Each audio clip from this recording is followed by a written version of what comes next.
Hi, I'm Terry O'Reilly, founder of OBP Australia, a service for overseas-born professionals looking to either get their first job in Australia or advance their career once they're established in their profession. Welcome to the podcast. Each episode, I'll be talking to an ex-OBP Australia client who's been successful in finding employment in Australia. We'll get to hear about their journey and what advice they have for job seekers. Bazzi has more than 15 years' experience in the United Arab Emirates and Australia, where he has worked initially as an electronics maintenance engineer, then as a seismic engineer, general field engineer, account manager, and in technical sales, and is now working as a General Wireline Field Engineer. That's an interesting mix of technical and client-facing role experience. I first met Bazzi in 2017. What struck me was his willingness to seek advice and flexibility in how to pursue his career in Australia.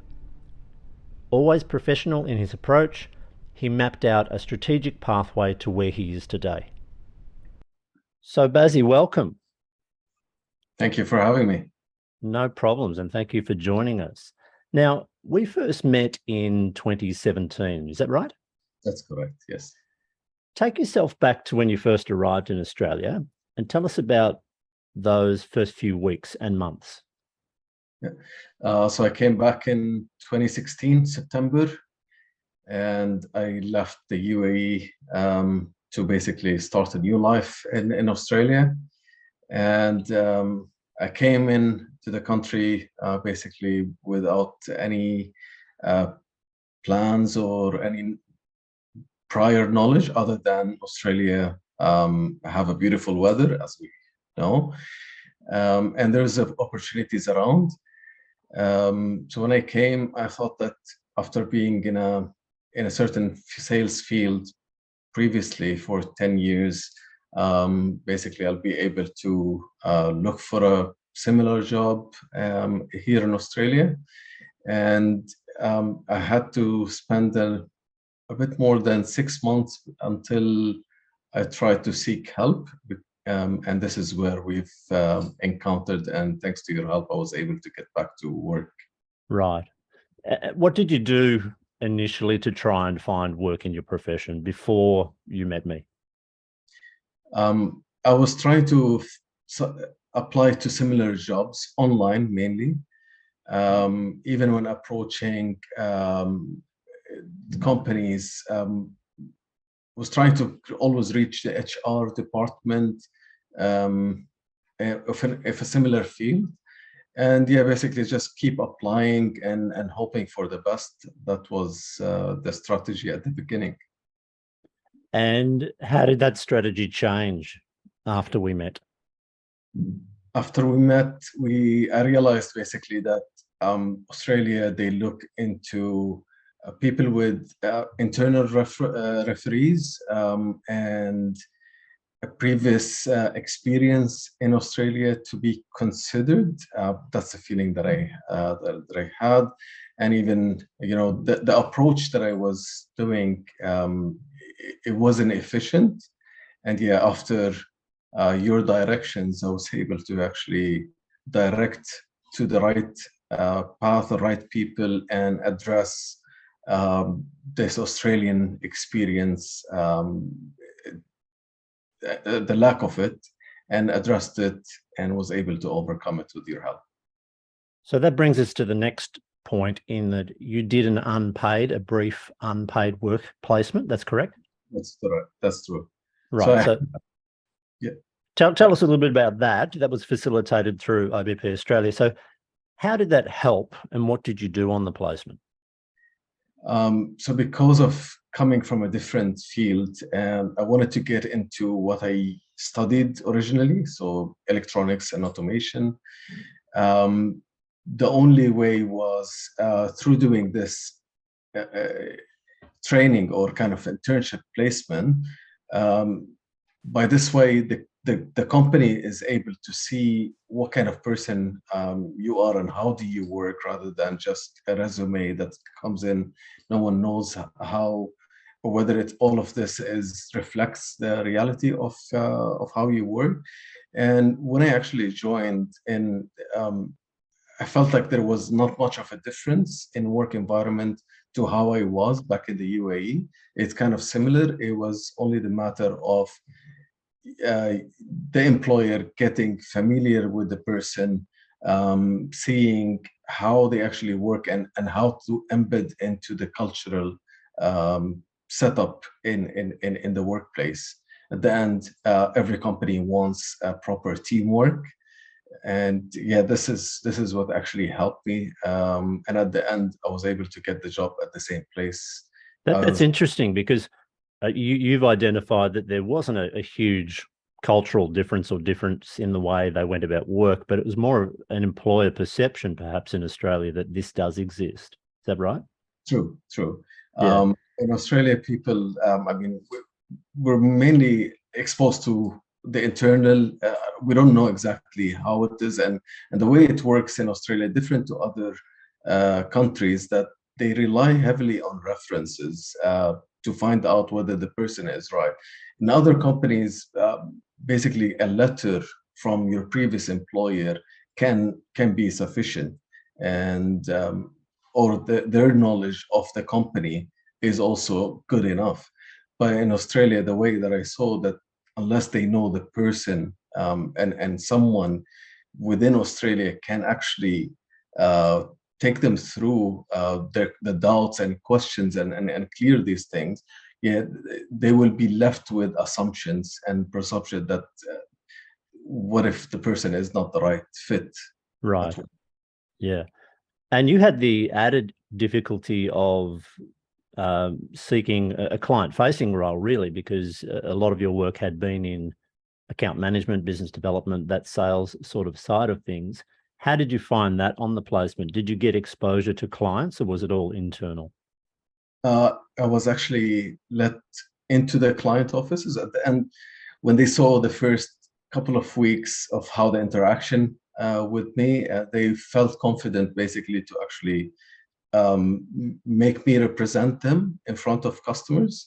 And that was a way to actually prove to them that this person is perfect for the role.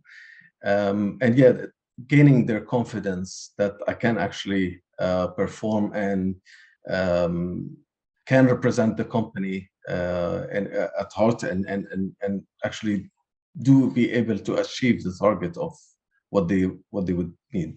Right. And clearly they had that confidence in you to offer you ongoing work. You stayed there for a while. What was the next step? You've had an interesting pathway from moving between client-facing account management sort of roles, technical roles, but then moving back into field engineering. You move back and forward, it seems. Is that right? That's true. The only reason, actually, if anything, I was doing a sales role, but as we all know, COVID hit. Sales, face-to-face interaction with customers were becoming increasingly difficult, and basically due to the lockdowns that we were having in Victoria, extended lockdowns, uh, we actually had to work around it, but it was for so long. And this is where I had to actually rethink of how to move forward from this point. And this is when I took the decision basically to go back to the field, because we didn't have a sight of when all of this would end. So yeah, I took a turn, but it was a forced turn back to what I used to do.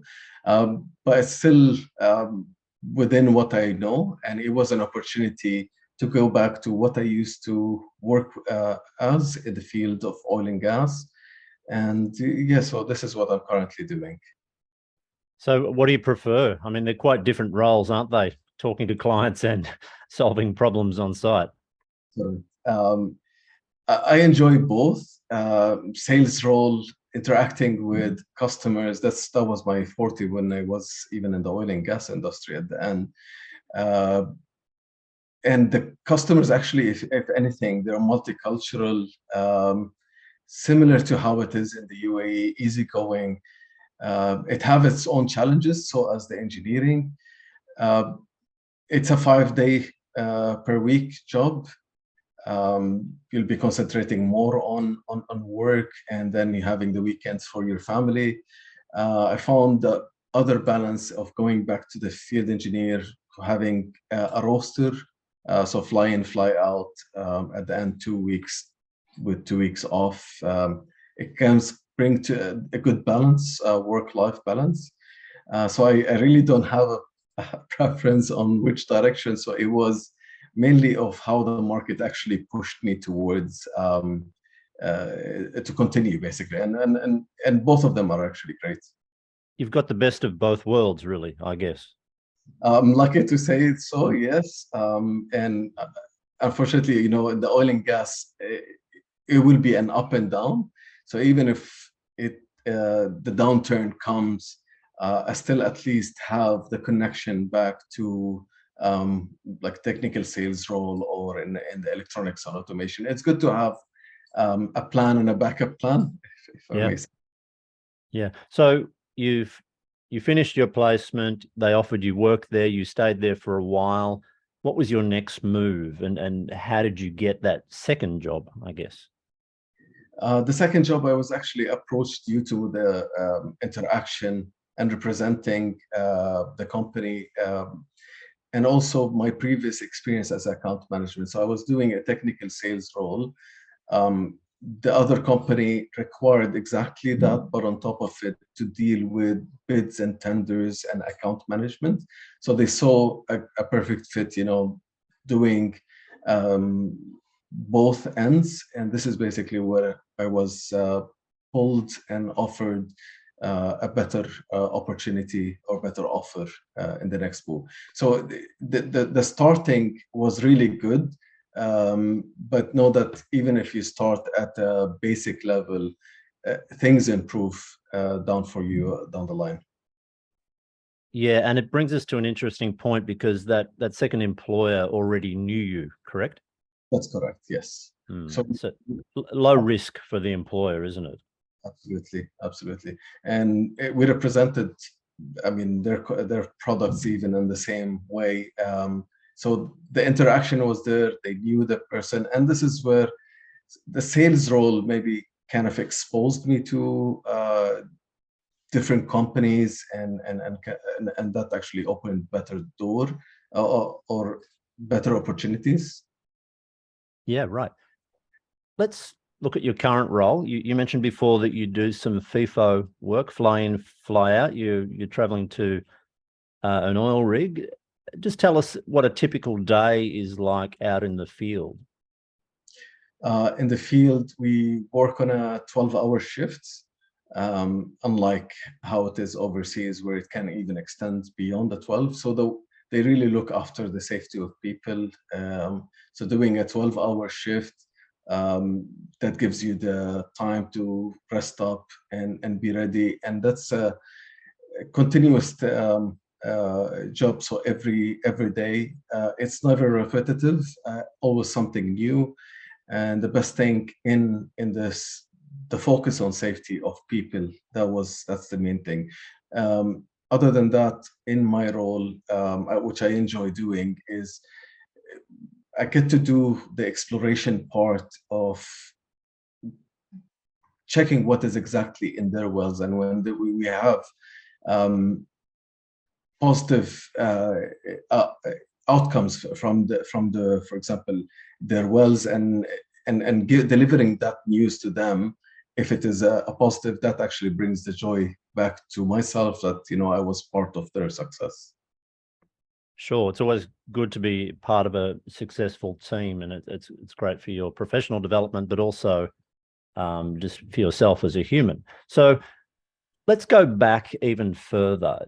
You were here for about 6 months before we met. Think back before you actually left the Emirates. What did you know about Australia before? So Australia, what I knew, that it's a place of opportunities. That was an impression that I had, and it is still. and they have beautiful weather. I had another option, basically either Canada or Australia, but weather-wise, it's you cannot compare.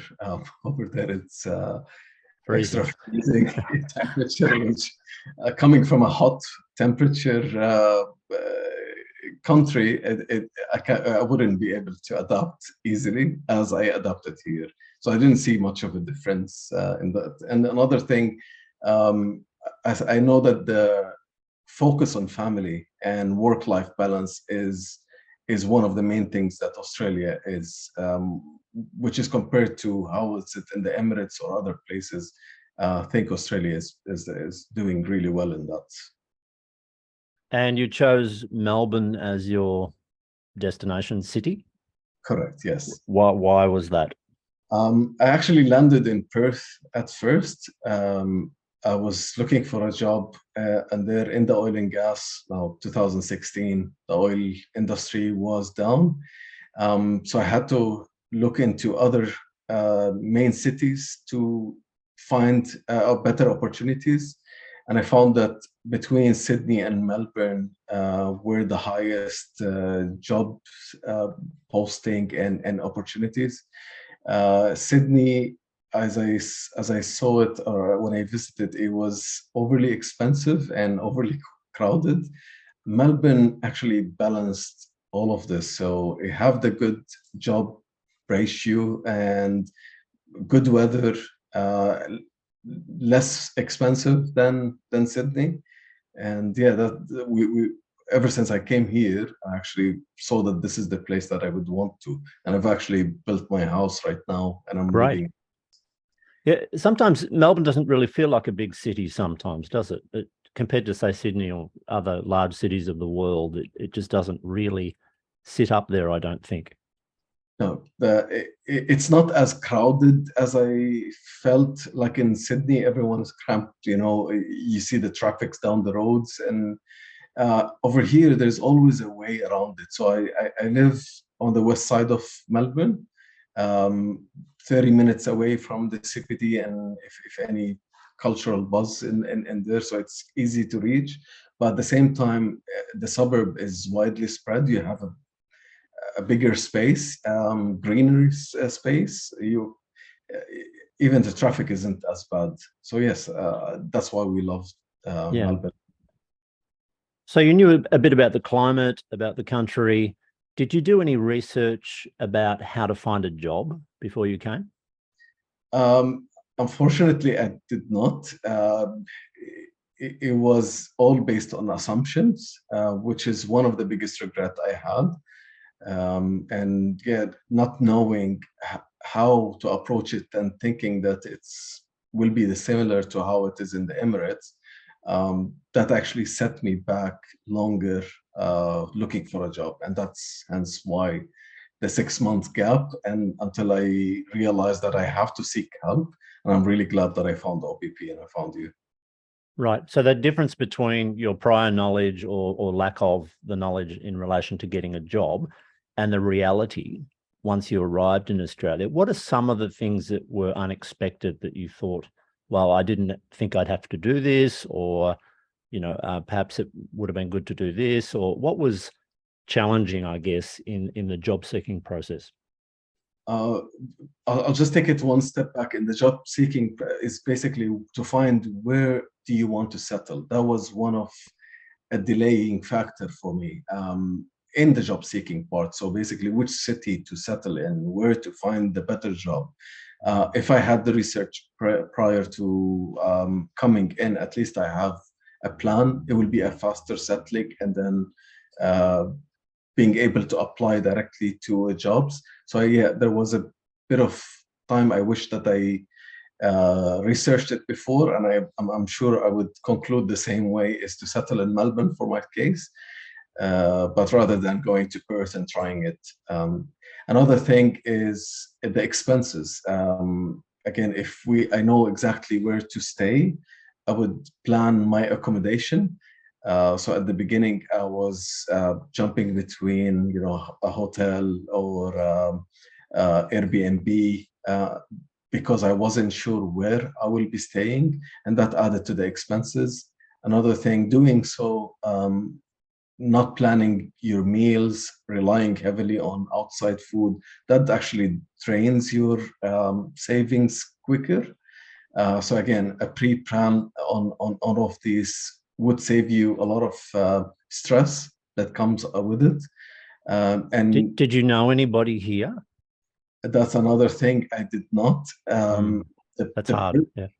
absolutely, and that's one recommendation I have it to anyone who comes in. There's no seek help or seek someone that can guide you through things. It can be from easy where to live and where to look at things or where to buy your groceries, these sort of things. If you don't know, you would assume and directly put yourself in additional stress. And that's exactly what happened to me. 6 months, it was getting stressful by the month. And I think you remember by the time I came to you, it was actually felt a bit hopeless. Not after even knowing that I was in that working prior to this for 10 years, doing multiple roles, even to reach an account management, but yet I couldn't find a job in Australia. That was a bit of a shock to myself. Hmm.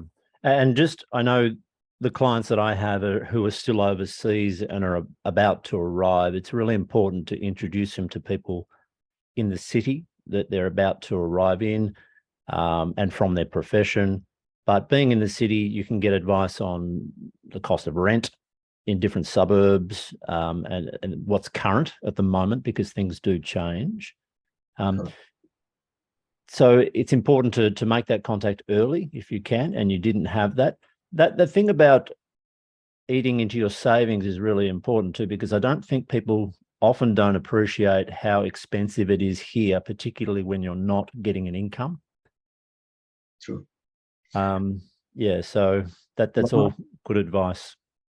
A lot of people will be pushed to go into a survival jobs, and some people can even get in the survival job because they're not trying to come out, or they don't know exactly how to come out of it and move. So I tried as much as possible to avoid it, but even though not necessarily survival jobs are bad. If anything, survival job can even give you a referee that will be required for your future jobs. So it is not bad, but again, as you said, you can go through your saving really quick. And being an immigrant to here, even if you come in as a PR, which is for my case, the welfare system doesn't kick in until after 24 months passed. So again, you'll have to rely on your savings to survive through until you find the next job.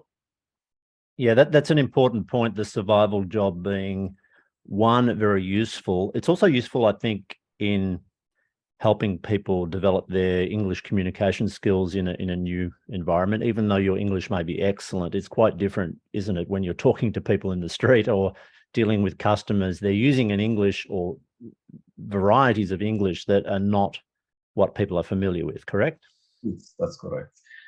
So it will help the person to actually get exposed and understand it, of how the way of talking and the interaction, basically, that another thing, and the culture. It gives them the exposure.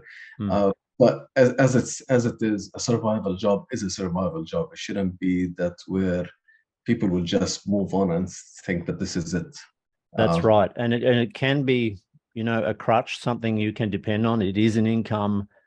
And the longer you stay in it, the harder it is to get out. I mean, only a couple of weeks ago, I had a prospective client come to me who was a civil engineer. And I said, "What are you doing at the moment?" And he said he was in a 7-Eleven. The last time he had worked in his profession was 11 years ago. Now, unfortunately, he's no longer a civil engineer because of that. It's just too long. So it can be personal circumstances that can prevent you from initially taking that step back into your profession. But as you've done, that focus and that determination to get a good job in your profession is really critical in the earlier stages, because the longer it goes on, the harder it gets. Correct. Yeah. Yeah. So that's good. All right. So you mentioned a little bit about the culture. You worked in the UAE, so I'm assuming that there are a lot of expats over there. You have people from all over the world, correct? Yes, that's true. And the working language is English, is that right? Yes, the main language is English, yeah, among the expats. Yep. And so you've arrived in Australia. You've had a few jobs. What are some of the differences in both broader culture and in the work culture in Australia that you can share with people? Work-life balance. This is one of the main difference between Emirates and here. The focus here is more on the work-life balance and the family. If anything, family loves it, being in here due to the schooling system, which is even better than it is in overseas in many other countries, and also the focus of kids development and the interaction with other kids and other families. If anything, I saw a big difference between that, the focus on family and no focus on work life compared to overseas. Are your kids at school age? My daughter is at kinder, and the second one is at childcare. Yeah, the focus on their activities and actually, if anything, they love it. And yeah, well, we find a big difference of how it is compared to overseas. And the best thing is employers here do understand that if you have a family and you have kids, you have your schooling, pick up and drop off timing. So a lot of that's why I mentioned the focus on the family. Since they understand this, they would work around your requirements to basically fulfill for your family. Right. Yeah. And I think one other thing you might find when the kids start primary school is that your social networks broaden as well, and your partner, because there's so much activity at a primary school, and parents are encouraged to get involved with school fetes and, helping out around the school and so on. It's where you can make some lifetime friends is with other parents of kids. And I think when most people arrive there before that stage of their life, I think most people either don't have children or they have very young children.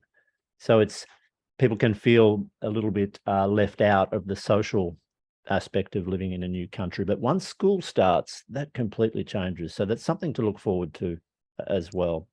Absolutely. I look forward to it too. As you said, I came in, I didn't have any kids at the beginning, but yeah, and I'm glad actually, if anything, having kids here is really perfect for them. And the system actually set up here for really a good work life balance, good family environment. And if anything, I'm seeing how the primary schools or afterwards the involvement, because they're introducing it to us at kinder stage. So they're asking us for their involvement, encouraging kids to be themselves and if anything, develop to a better. Right. And at work, some people talk about difficulty fitting in initially. Their colleagues are talking about things that they don't know about, they don't understand, not familiar with, haven't grown up with that same context. What do people talk about at work, apart from the work itself? What's the conversation?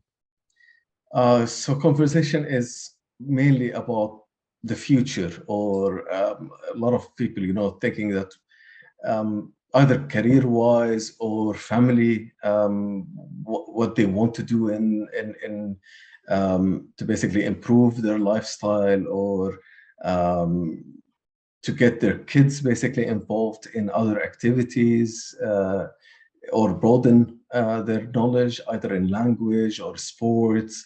One thing, sport is one of the key, and every Australian I met are passionate about the Australian football, and that's one of a first starter talks. Do you have a team?